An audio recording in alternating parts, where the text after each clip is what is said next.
everyone. Welcome to another weekly webinar here at Rock Consulting, where we're focusing on the waste industry. Now, my name is Josh Gregory. I'm the Vice President of Education here. If you haven't been to one of these before, if you haven't watched one of these before, all that means for you is that really these webinars are a place where myself and my team are here to help bring these new investment opportunities to you and really help educate on you on the potential here and the money to be made, the businesses to be run, how you can serve your community and still run a really successful business, and really help expose you to all the different facets of that business. And hopefully these are a place where you can keep coming and learning, asking questions, and at the end of the day, if you decide this is the right fit for you, continuing to move forward in your journey and really helping you accelerate into that space where you get to become an owner in this industry. So as I said, we are here live. And so if you have any questions that come up while I'm talking today, feel free to just type them in and we'll get to them at the end or at any point during the presentation. We have a Q&A section at the end. So if you do want to put those questions in, ideally put it in the Q&A button at the bottom of the window. There's a chat button, there's a raise your hand feature, but ideally put it in that Q&A if you do have a question. Otherwise, I might miss them. We might put in some info in the chat, though, if you do have questions. So format of today, like I said, there'll be Q&A at the end, but we always like to bring a little content, some ideas to help, sort of trigger some of those questions and help bring you some education. And one of the biggest questions that we always get in this industry, and really any of these industries that we talk about, is, can I finance it? Is this something where I have to bring cash to be able to get into one of these deals? And the short answer is yes, there are financing options here, and all different kinds of ways you can finance different pieces you can.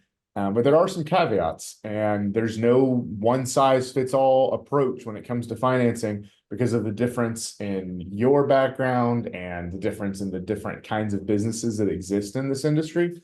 And so we're going to be going over all of that today, some different options, some things you should consider in the process as you're making those financing decisions. And to do that, I'm not here alone. We've brought Tommy Turbyville back on to help with his decades of experience in this space, both operating and analyzing these businesses. So Tommy, I see you there. Why don't you go ahead and say hello to everybody? Good afternoon, everyone. Perfect. Good to have you, Tommy. So,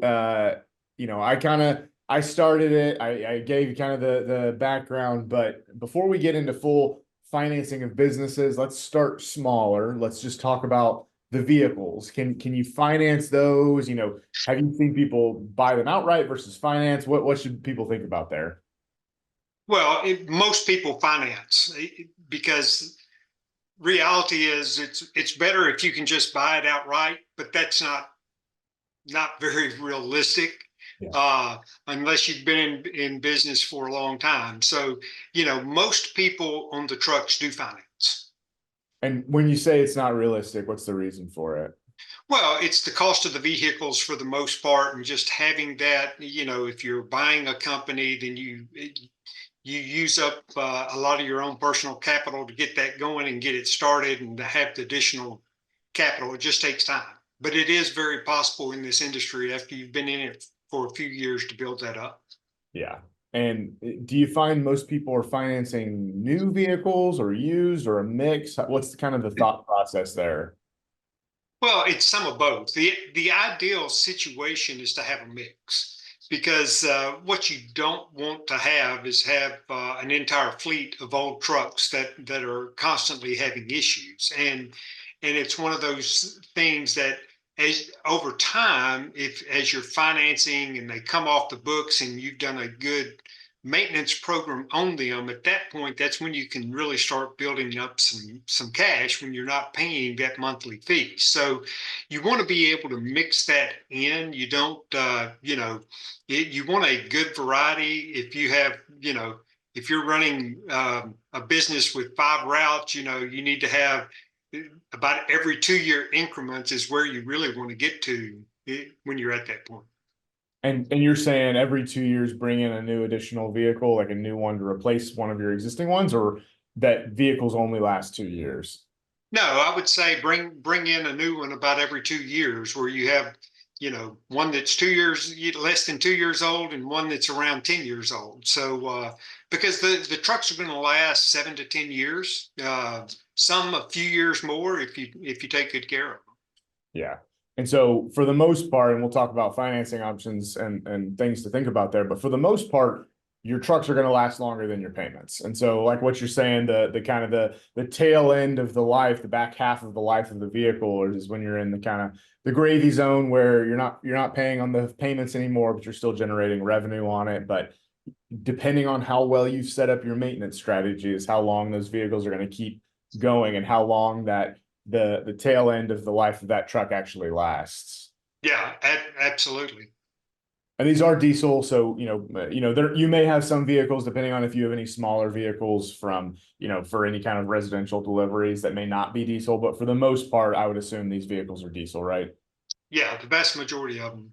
Yeah.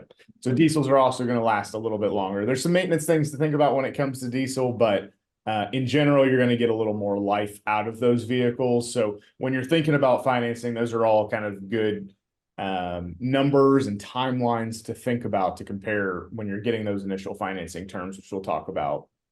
And we'll talk about some institutions in a second when you're thinking about financing, but in general, banks are always going to be an option for financing, even for vehicle financing, especially if you're looking at newer vehicles. It's just always going to be easier to finance the newer vehicles. But a thing to be aware of when it comes to banks is that they might have more requirements on you and potentially certain criteria for how well your business needs to perform. Might look a little more closely at your balance sheets, at your histories, and we'll talk a little bit more about that in a little bit too. But an easier option to just be aware of is there are often direct lending options through manufacturers, distributors.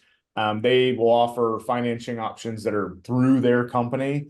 And so you can often get approved more easily there, but just be aware of what these trucks should cost and understand that sometimes you might be paying a little bit more on those terms just to make sure that you actually get financing. But some of those direct lenders have really good programs because they understand the industry so well, where they might cover engine replacements over the life of the loan. So there's things like that that you should be aware of. It's not just banks from a vehicle financing perspective. There are some good truck manufacturers and lending arms for this space in particular. Now, if you aren't financing the vehicles, obviously cash is an option. We talked about that, but are there any other options really? Well, yeah, there are leasing options.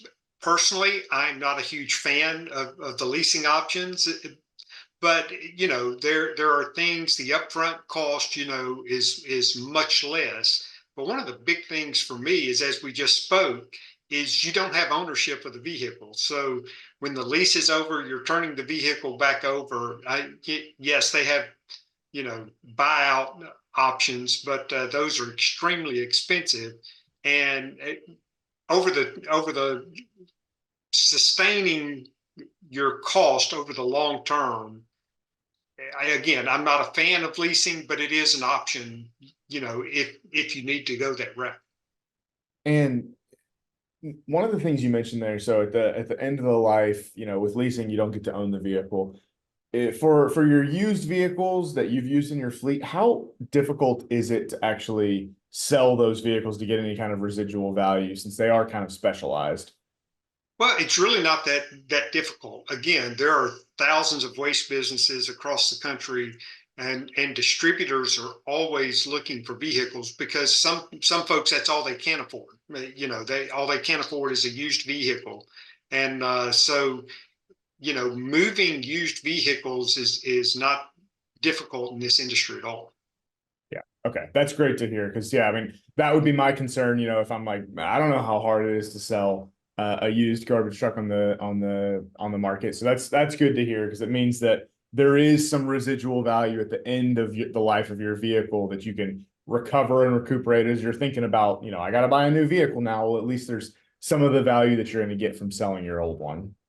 Yeah, and one thing I will add is when we had our business, we would have other haulers stay in touch with us all the time whenever we were ready to replace a truck. They knew the maintenance that we did on ours, and I mean, we had a line of people willing to buy our trucks when we were ready to move them out of our fleet. So it's not just that, distributors, but the network that you'll build of other haulers in your area could be a great resource for that as well. I think that's really important. And it comes back to what you were saying before, where that might be the only thing some people are able to purchase, where if you're running a good business and you may be retiring your vehicles more quickly than some others just because you're not running it until every single wheel falls off. There may be some people who are like, I can run it with two wheels. So yeah, it's one of those things where if you've run a good business, you've got a good brand, your name will be out there and you can sell it at a point that's the right point for you, but may be a point where others are still willing to operate them and you can get some good value out of it. Now, I will say if anyone is interested in leasing, if they decide to go that route, just a couple of other things to emphasize. One, like we talked about, yes, you're saving money. It's a smaller monthly payment instead of that huge upfront payment. So you're going to have more cash flow to invest into your business. But a really critical thing to be thinking about is whether or not that leased truck is going to generate a higher return than anything else you could be spending the money on. So if you're saving that money, but you're not using it in a way that actually brings more revenue, it's not necessarily worth it. So you got to think through that analysis. The other thing is it can be really expensive to lease the like front loaders and rear loaders just because that maintenance is so expensive. And so the leases are expensive. And it's also sometimes just harder in general to find leases at all for the more specialized types of vehicles, just because a lot of full service leasing companies or even normal leasing companies aren't interested in trying to specialize that closely. So leasing is going to be an option and you may be able to find it, but just be aware of the difficulties that might come from it if you do decide to go down that road. Now, from what you're seeing, Tommy, I don't know how much you know right now, but what are kind of the average costs for financing these vehicles? Well, I mean, it ranges dramatically, but I mean, they typically start for purchasing vehicles. Interest rates start at about 7%, and they can go, up to as high as 25%. It really depends on a lot of things. Again, credit scores, your balance sheet, uh, those have a big impact on what your interest rates would be in that scenario. Yeah, and it's also one of those things where they're impacted by the market. So right now interest rates are higher, so the range you can expect are a little bit higher. In general, I tell you to try to do everything possible to avoid a situation where you have to take on a 25% interest rate loan on a vehicle. But typically the people who are in that scenario are at a point where they don't have another option. So the other thing, correct me if I'm wrong, but I believe most of these are usually 3 to 5 year terms on the loans. You can get these easily up to 7. Okay. So anywhere from, and you could probably get even lower than 3, but as high as 7. And remember, the longer the payments are, the more interest you'll be paying, but the lower your monthly payments will be. So it's just all kind of a cash flow analysis to decide what's the right fit for you. Not every lender is going to give you the ability to go to 7. It may be that, they want the money sooner because they don't have as much faith in you or the business. It's just going to be kind of a understanding of what they can offer and what you're bringing to the table. So there's going to be a range there, but it's still helpful to kind of know what you can expect on the low and the high end. Yeah, and if I could add something here, the biggest thing is don't get upside down. You know, Yeah. uh, New trucks, 7 years is a real possibility. A used truck is it's less likely, but it's also not necessarily smart. If you're gonna try to get a used truck that's 6, 7 years old and you finance it 5 years, there's a opportunity. Yeah, there's a market on the end, but it may not be what you still owe. Yeah. Yeah. It's a lot easier to be excited about any kind of residual value if you've already paid off the vehicle versus if you're trying to get out from underneath one of those payments. Right. And I think that's a great point of 7 years sounds great. You don't get stuck on the idea of lower payment is always better. It's not always better. There's interest, there's things to think about over the life of the loan that you really need to plan out and not just make a decision where they say, I can get your payments really low. It's like, yeah, but that might have a huge impact on how much you pay over the next 7 years and whether or not you've even got a vehicle at the end of that loan that you're generating any revenue on. So really important things to call out there, Tommy.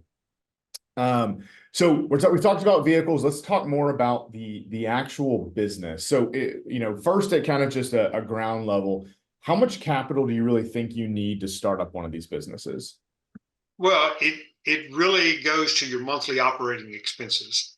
I would tell you that you need to have access to at least 2 months worth of operating capital.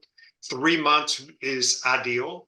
And again, this is an industry that you are invoicing and waiting for people to pay you, whatever on their terms. Typically it's 30 days. And so, you need to understand that's why it's important to bill current or advance. So at the beginning of the month, you bill for that service. So you're not waiting basically 2 months before you get paid for the services you do. So, but two months, I would tell you, is minimum. Ideal is 3. Yeah, okay, that makes a lot of sense, especially when you're thinking about floating for net 30 statements. What are some of those expenses you've seen come up that might be the types of things that can eat into that kind of 3 month supply you've set aside that people should be aware of? Well, I mean, it's the biggest expenses you have that you've got to keep up is, your disposal fees. You have to keep those up because if they cut you off, you are in deep water.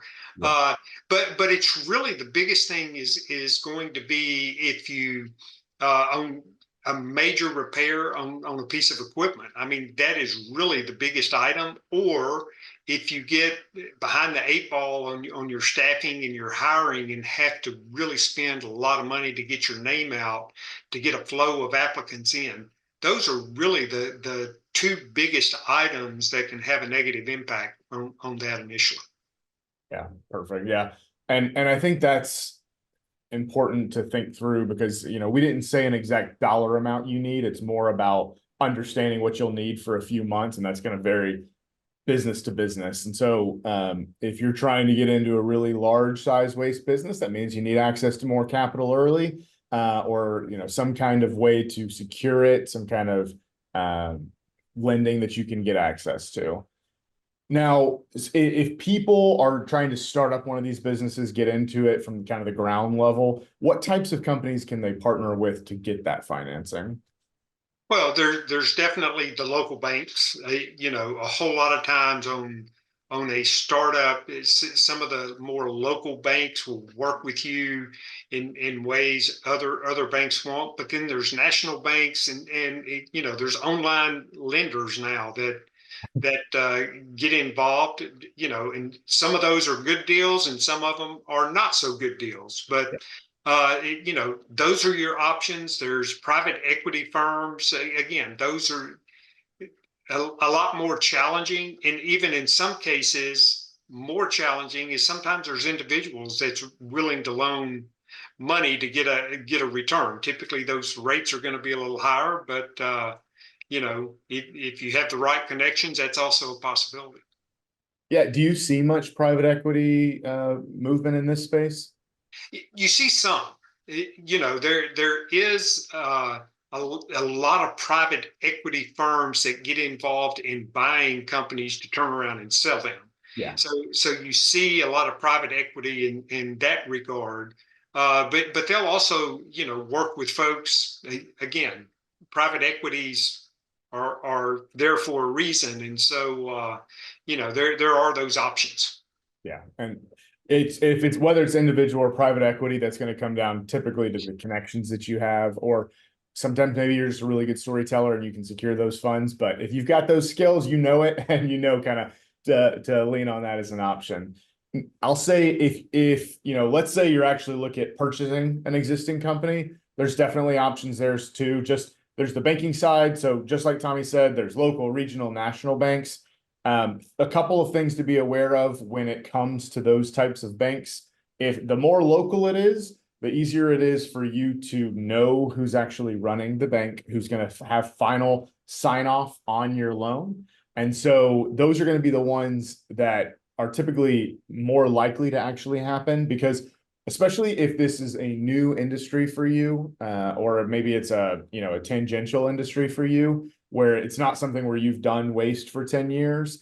It's really important that they trust you and that they know your story. And so if it's a local bank where you have a connection or where you've been banking with for a number of years, you can have those conversations, kind of explain why you think you'll be a good fit for this industry, the resources and knowledge you're bringing and why they should trust you. Versus if it's a national bank, you may be working with someone who's your, account manager, but they're probably going to have to take your loan to 3 or 4 different levels of people to get it approved, and you're relying on them to tell your story, and it just ends up becoming a number game at those levels. So for the most part, if you're going for a conventional type of loan, I'd tell you to look more at a local level. And in a perfect world, it's somebody who's already done a waste loan before, but that's often a little bit harder. When you're looking at conventional loans at those types of banks, they're usually going to be something like a 5 to 7 year loan, probably more likely to be a 5-year loan. So just know the payments are going to be higher in that situation. On the flip side, there's the SBA as well, and the SBA does lend in this space. And so we do have a few SBA lenders that have done it before or are willing to try it. And so for the most part, they really want to know that, especially the ones that haven't done it yet, they want to know that you're a good buyer, that have strong qualifications, and ideally have industry experience. And then if they don't have industry experience, they prefer you to go through some kind of education program like the ones we provide here. And often are wanting things from the seller, like some kind of up to 6 months of transition support, so they can really feel some security in that transition. So yeah. I was just going to, something that I did fail to mention is, as far as another option, are certain credit unions now will participate with businesses. For years, that changed several years ago. Some still don't deal with it at all, but that could be another option. But again, everything that you spoke about you still have to sell yourself in those situations, but that is an option if they're involved in businesses. Yeah, as an entrepreneur, that should be the first skill you learn, is I got to sell this story, because I got to convince other people, I got to convince banks, I got to convince, person I'm buying from, but also you're going to have to convince yourself every day, keep pushing forward, and that this is the right deal. Because, the hardest part's the beginning. You got to get off the ground, get running. So get used to that storytelling. But yes, credit unions are a great option, and there are different banking options as well. So you kind of touched on this on the vehicle side, but how should people thinking about, like, at what point am I over leveraged? How much is too much when I'm talking about this investment? Yeah, and of course there are thousands of different scenarios that we could talk about there. And people look at things all kinds of different ways. Debt to equity, debt to assets. I mean, there's all those types of things.